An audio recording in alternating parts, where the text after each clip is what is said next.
அனைவருக்கும் அன்பு மிகுந்த வணக்கம். செல்வராமாயணம் என்னும் இலக்கண பாடல்களும் இலக்கிய சுவையும் கொண்ட புதிய ராமாயண காவியத்தை புனைய வைத்த என் இறைவன் ராமனை நன்றியுடன் வணங்கி மகிழ்கிறேன்.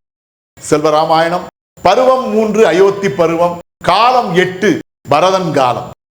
இறந்த மன்னனுக்கு இறுதி சடங்கு செய்ய பரதன் ஆயத்தமாதலும் சத்துருக்கணன் அவனுக்கு துணை செய்தலும். பாடல் எண் 933.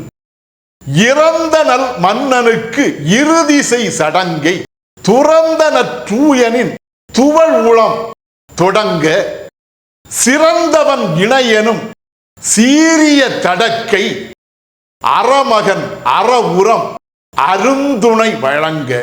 இதுவே 933வது பாடல். இந்த பாடலுக்கான விளக்கத்தை காண்போம். இறந்த நல் மன்னனுக்கு இறுதிசை சடங்கை என்ற முதல் வரிக்கான விளக்கம். மரணமடைந்த மன்னனாகிய தயரதனுக்கு செய்ய வேண்டிய இறுதி சடங்கு என்கிற அந்த ஈமச் சடங்கை செய்வதற்காக மகன் என்கிற முறையில் அந்த பரதன் தொடங்கினான். துறந்த நற்றூயனின் துவள் உளம் தொடங்க, துன்பங்களால் துவண்டு போயிருந்த அரசாட்சியே துறந்துவிட்ட அந்த தூய உள்ளம் கொண்டவனாகிய பரதனின் துவண்டு போன உள்ளம் அந்த தந்தைக்கு செய்ய வேண்டிய ஈமச் சடங்கினை தொடங்குவதற்கு ஆயத்தமாகியது.